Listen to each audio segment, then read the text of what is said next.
¿existe o no existe? En el caso de que exista, te va a mandar un correo y te va a decir, no, mire, ya existe tal, por lo cual, en todo caso, adhiérase usted a una que ya es prácticamente igual de lo que usted pide. Si no existe, simplemente te coloca ya tu petición, que es de acceso público. Cualquier otra persona la puede consultar. Y en el momento que tu petición es colgada en la red, está durante un año colgada, que la puede ver cualquier persona. Y cualquier persona que la vea, la puede firmar, la puede apoyar. De manera que cuando una petición llega a tener 100.000 firmas, entonces puede ser, y aquí es donde hay una cierta trampa, porque aquí algunos dicen, bueno, claro, puede ser, luego aquí qué pasa al final, pero puede ser discutida en el Parlamento. Por tanto, se parece un poco a nuestro mecanismo actual aquí de recogida de firmas para solicitar una reforma legislativa, pero con un mecanismo mucho más sencillo. Porque tú no tienes que ir por ahí reclutando gente, reclutando firmas, gastándote un montón de dinero en conseguir que la gente apoye lo que tú estás pidiendo, etc. Te lo está facilitando la propia administración para que tú organices todo eso. Entonces, es en definitiva una iniciativa que se creó en noviembre del año 2006 por el gobierno Tony Blair. Se hizo en colaboración con un movimiento ciudadano que se llama My Society, pero bueno, ahí no voy a detallar más. Curiosamente, esa iniciativa del año 2006 se cerró inicialmente en abril de 2010. El nuevo gobierno conservador consideró que le resultaba muy problemático el mantenimiento de esto y lo cerró, pero precisamente las protestas que se han llegado a dar han obligado al gobierno a volver a reabrirlo. De hecho, en algún caso, como se ve aquí, llegó a haber alguna petición que alcanzó nada menos que los 12 millones de firmas por esa vía.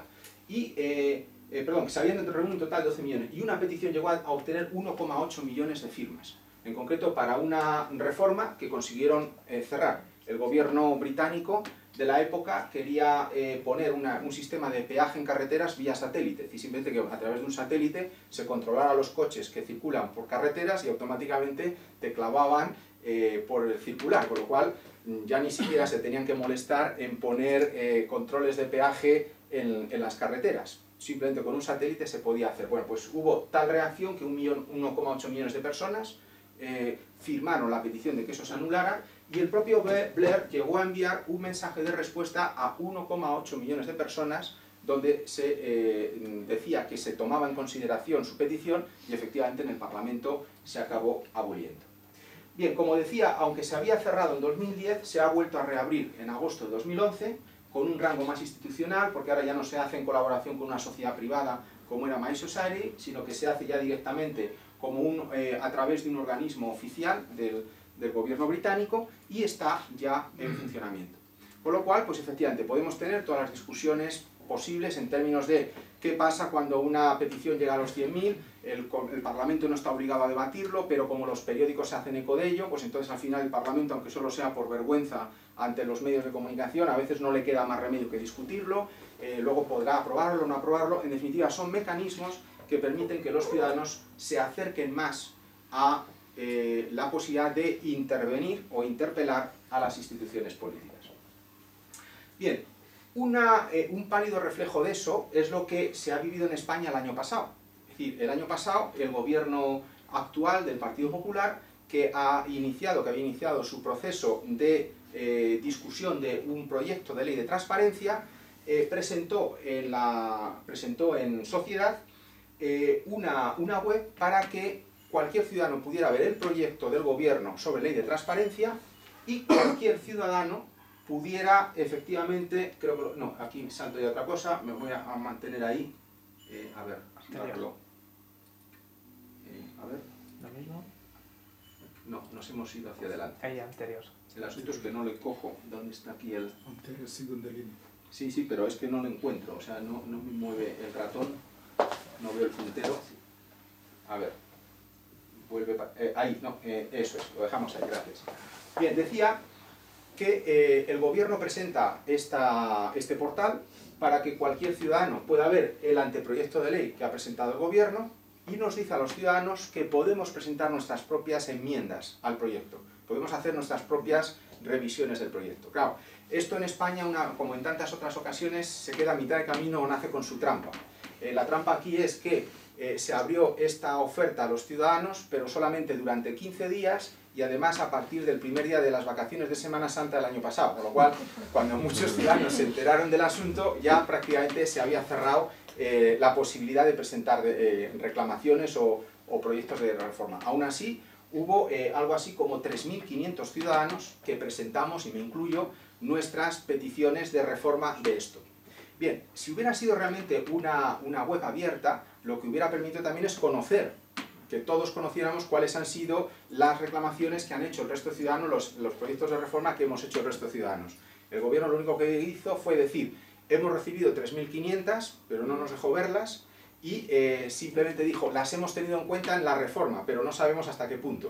O sea que prácticamente aquello no ha tenido realmente un verdadero aprovechamiento, una verdadera explotación.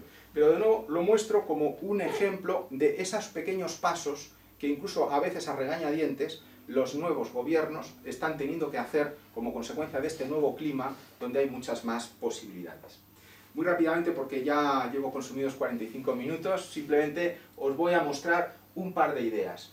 Lo que hace, por ejemplo, este movimiento norteamericano llamado Move On, que es una asociación que en este momento tiene más de 6 millones de personas inscritas, para promover causas más o menos progresistas, pero no vinculadas directamente a un partido político. Es decir, su ideología se autodenomina de carácter progresista, entendido por lo que en Estados Unidos podemos llamar progresista, centroizquierda, en definitiva más o menos cercanos al Partido Demócrata. Pero no son ninguna correa de transmisión del Partido Demócrata, hasta el punto de que en ocasiones ellos promueven actividades a favor, por ejemplo, de candidatos republicanos. Se trata simplemente de que ellos vean que hay ideas que les convencen. Es un movimiento que se lanza en el 98 por 2 personas que lo que dicen es, queremos ofrecer a la gente sin peso político individual la oportunidad de agruparse para conseguir una voz fuerte. Y la idea es que los ciudadanos de a pie puedan, por ejemplo, decir, queremos reunirnos para pedir este cambio legal, queremos reclutar dinero para ayudar a este candidato, queremos incluso realizar nuestro propio anuncio político electoral y colgarlo en los medios en competencia con las informaciones, con los discursos de los candidatos tradicionales. Bien, pues todo eso, te decía, 6-7 millones son los inscritos en el año 2012, cuentan con más de 260.000 voluntarios, en sedes incluso físicas en 10 estados, recaudan un montón de dinero. Bueno, me salto todas estas cosas porque ya estaríamos quizá abusando de vuestra paciencia. Hay, y con esto termino, otras como esta que se llama Vote Smart, que lo que hacen es que nos permiten hacer un rastreo, un seguimiento de cualquier candidato que se presenta a elecciones o cualquier gobernante en cuanto a sus datos biográficos, los grupos de interés que le apoyan, cuáles han sido sus declaraciones públicas en cualquier tipo de medio en cualquier momento, cuáles han sido sus votaciones en las asambleas, en la cámara en la que estén, cuáles son sus posiciones sobre cualquier tema polémico y sus finanzas de campaña. Es decir, es posible ver con todo lujo de detalles dónde han reclutado cada uno de ellos sus fondos en cada campaña. Aquí tenemos, por ejemplo, las recaudaciones de Obama del año 2008, quiénes han sido los principales contribuyentes, están además analizados por sectores, con lo cual se puede ver con todo lujo de detalle cómo son los movimientos de cualquier candidato. Da igual que sea un candidato a presidente del país como si es un candidato a gobernador o a cualquier otro cargo de cualquier otro lugar. ¿Cómo se recopila toda esa información, podréis decir?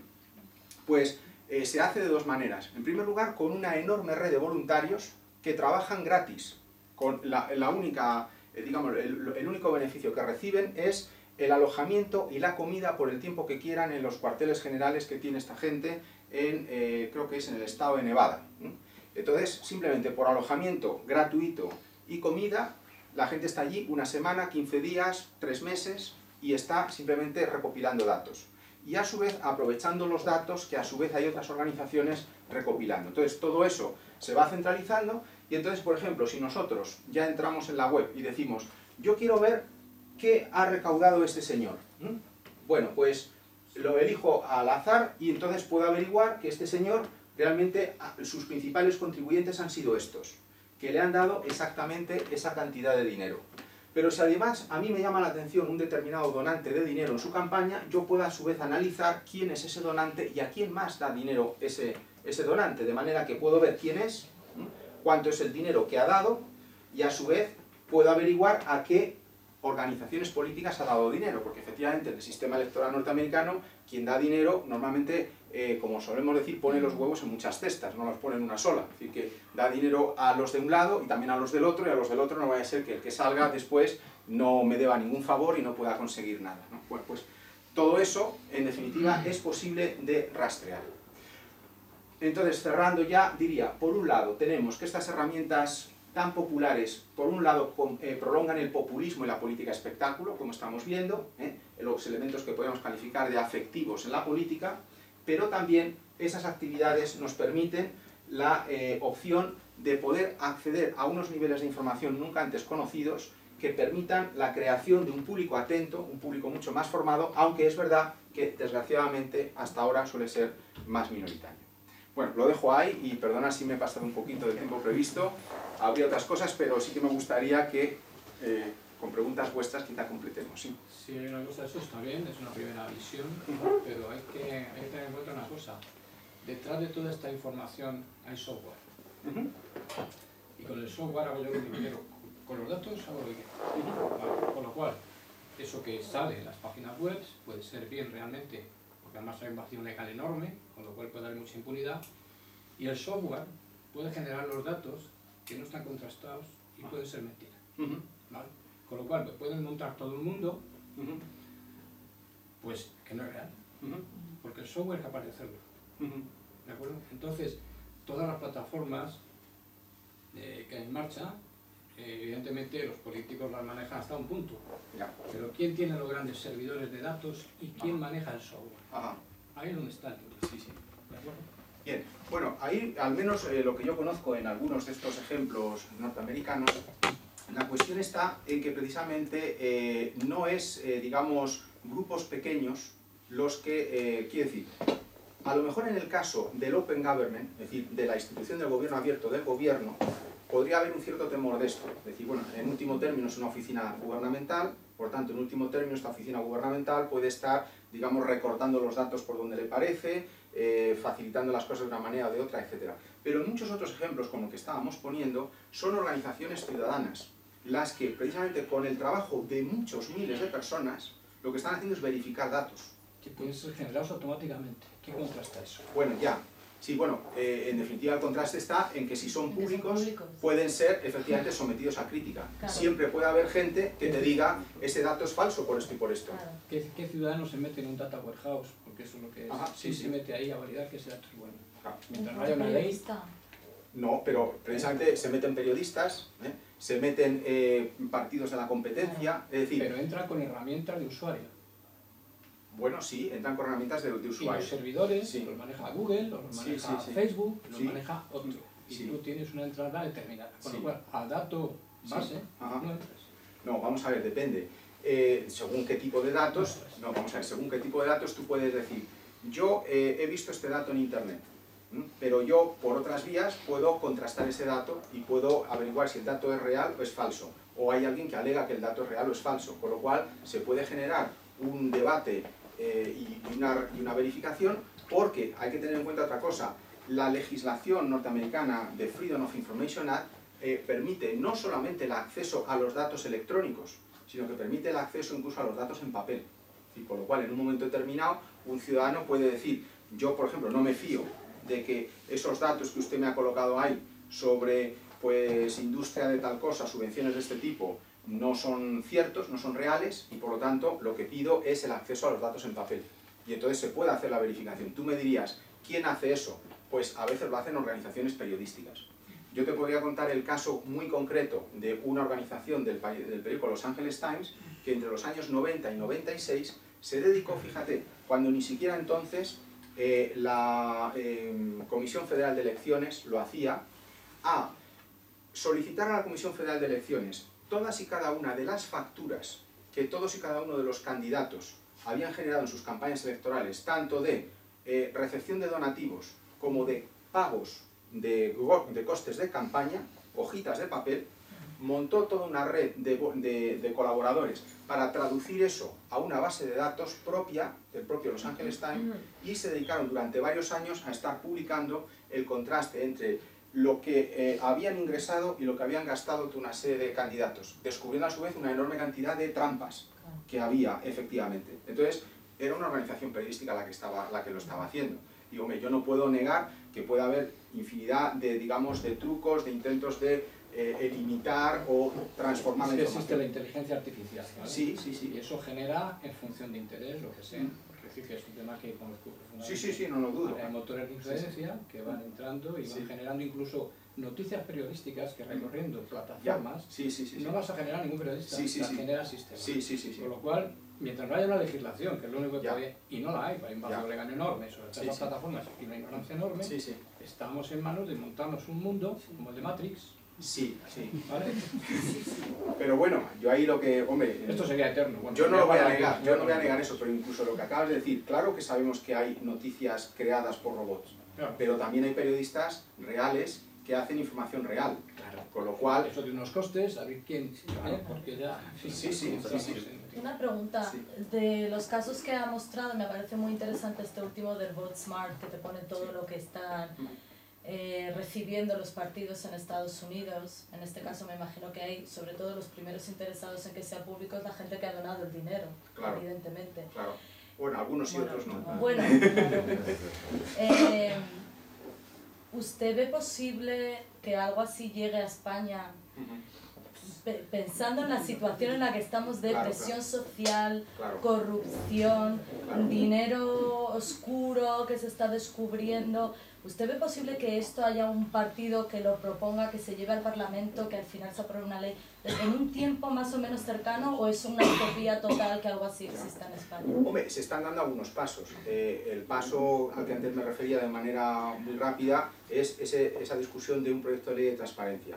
El gobierno y el anterior, porque el anterior también intentó presentar un proyecto de ley de transparencia muy básico, muy maquillado, etcétera.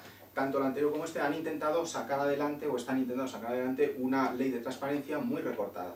Pero está habiendo cada vez más presión para que se denuncie todas las lagunas que tiene esa regulación que se está, como digo, discutiendo en este momento. Por ejemplo, inicialmente se ha querido dejar fuera de la transparencia los datos de los partidos políticos. Se ha querido dejar fuera la Casa Real, se ha querido dejar fuera las actividades del propio Parlamento que no sean de corte estrictamente administrativo.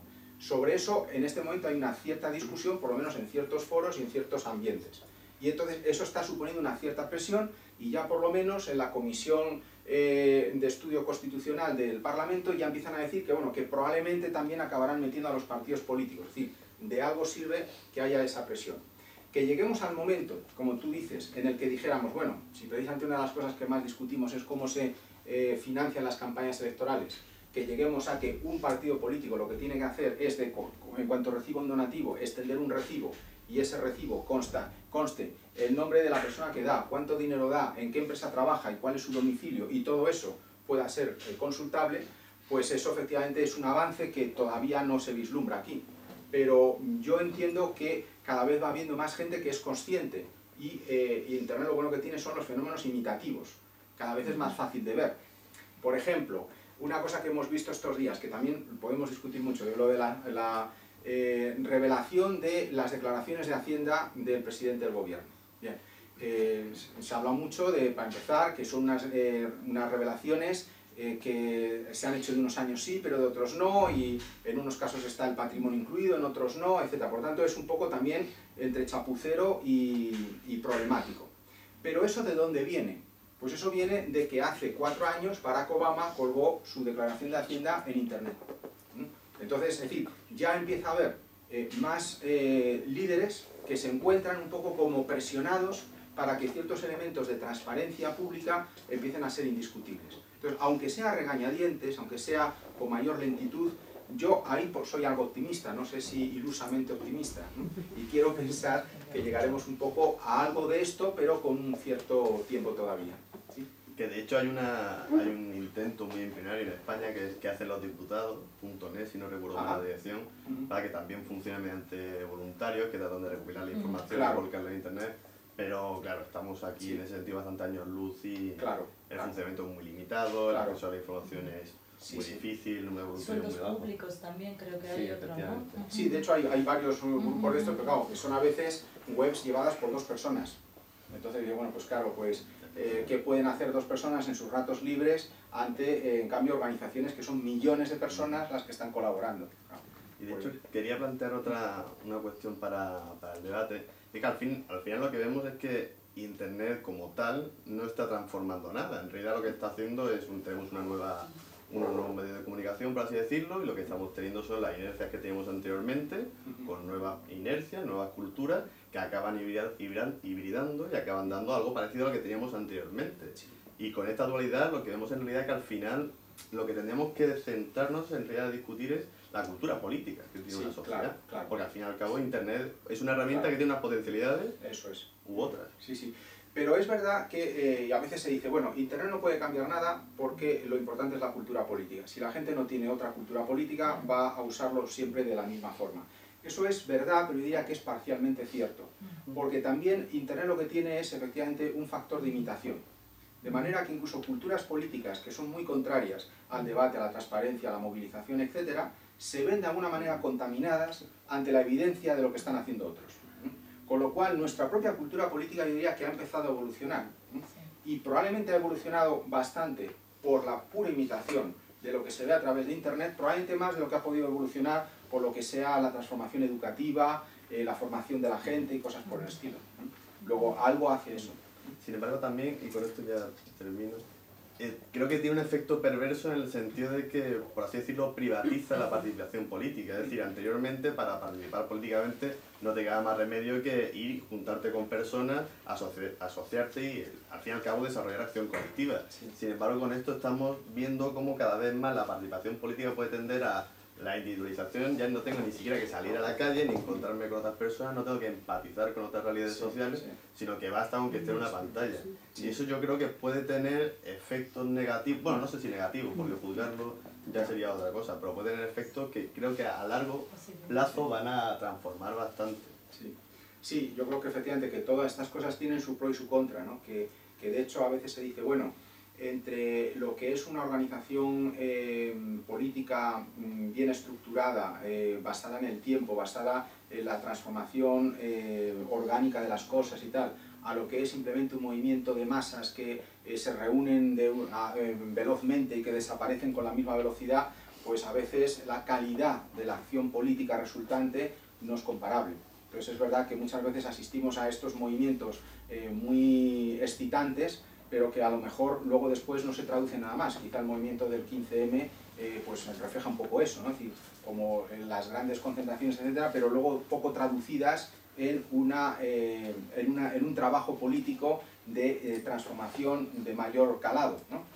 Es que yo creo que son cuestiones distintas, porque el problema que estás planteando al fin y al cabo es el que tiene los ciclos de movilización social, que tiene un momento álgido, pues se producen muchas manifestaciones, se puede producir una gran cantidad de acción colectiva, pero después la implicación, o sea, en qué se traduce eso, puede tener un impacto reducido. Pero yo me estoy refiriendo más a cómo puede afectar a lo que es la vida social y a la vida política especialmente, lo que es que la participación política cada vez se vaya centrando más en tu espacio privado y no tengas que hacer ese ejercicio de salir a un ámbito público para encontrarte con otras personas. Sí, pues efectivamente esa es una parte, aunque también otra gente te diría, bueno, pero tú quizá no sales de tu casa, pero en realidad te estás coordinando con gente que está a cientos o miles de kilómetros con la que nunca antes te hubieras coordinado. Entonces, tiene las dos caras, ¿no? Allí al fondo... Sí, respecto a lo que se ha dicho esto del proyecto de transparencia, pues a mí me llega muy berlanguiano, ¿no? Esto es muy de Berlanga, el director español, que se burlaba de cómo se hacen las cosas en España, porque 3.500 personas en la época de Semana Santa les sirve a ellos de baremo para ver cómo está el patio sin haberlo publicitado lo necesario. Entonces, las cosas hay que verlas, a ver, Martínez, cuánto se ha salido por aquí, se ha pillado tanta gente, estaban todos de vacaciones. Vaya, yo lo estoy viendo de esta manera, se da información al poder de cómo se hace, incluida la que tú escribiste de forma, ¿no? Entonces, bueno, esto hay que verlo, que está hecho a la española. Claro, entonces, sí. Claramente. Pero y no hablo del marketing que está allí para que suba la publicidad de las personas que entran en esta página y la ganancia que se lleva. O sea, esto es así. Entonces, bueno, no sé, 15 días, 3.500 personas... No, evidentemente que es ridículo, yo he empezado por decirlo. Ahora, lo que quizá de positivo tuvo el asunto es, primero, que aunque solamente fuera por vía de imitación, este gobierno se sintió que tenía que hacer cosas en esa línea.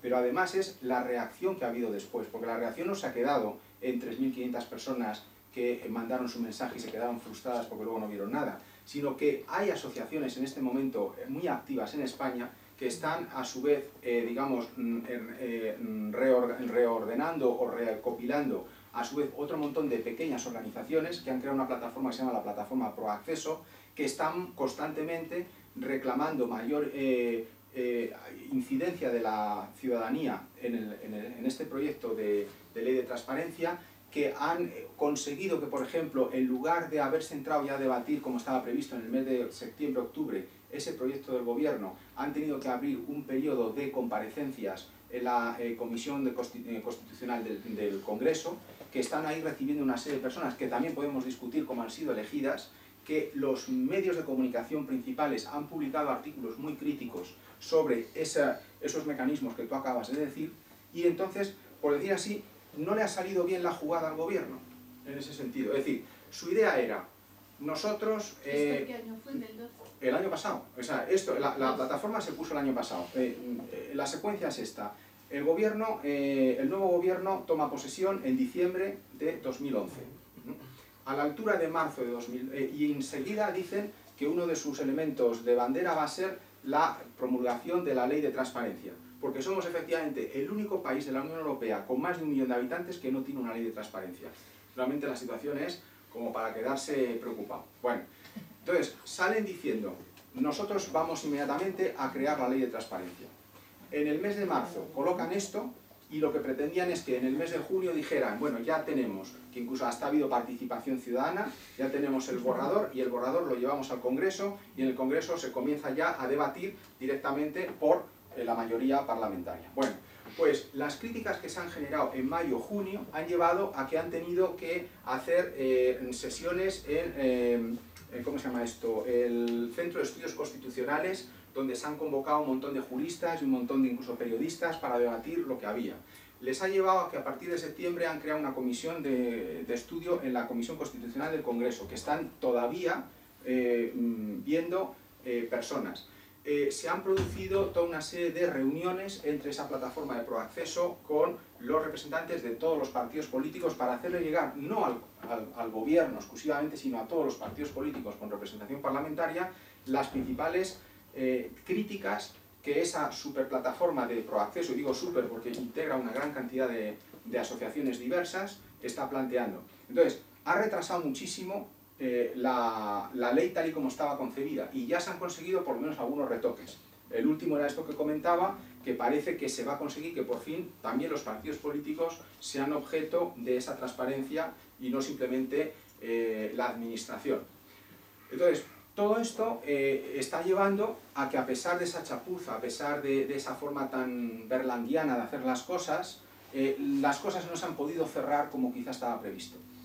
Eso sigue abierto, sigue habiendo discusión, sigue habiendo presión y seguramente acabaremos teniendo una ley de transparencia bastante dudosa, pero habrá sido más de lo que había y seguramente el movimiento no va a parar, porque el movimiento lo que va a hacer es seguir y va a seguir poniendo en evidencia las lagunas, las deficiencias en comparación con otros países, etc. Y eso creo que sobre todo se ha conseguido porque existe Internet, porque si no hubiera existido Internet, pues probablemente muchas de las personas, muchas de las asociaciones que ahora mismo se han ido reuniendo, pues ni siquiera hubiéramos tenido la posibilidad de contactarnos. Y luego otra cosa que has dicho, está hecho con la camisa de cuadros y de lo que hablabas tú antes del siglo XIX, las formas de captar dando los correos. Bueno, hay un político español muy conocido que sobornaba con imitaciones de Rolex para obtener votos. Bueno, ahora es el correo, el grupo, estas cosas han estado muy cercanas, ¿no? Claro, claro. Y luego quería saber, de las que has sacado antes, legislaturas populares, ¿cuáles son las españolas que han salido o las que tienes anotadas? Espérate, a ver. Que había una que era francesa. Sí, sí. Bueno, tendríamos que volver atrás, a ver si lo consigo desde aquí. A ver.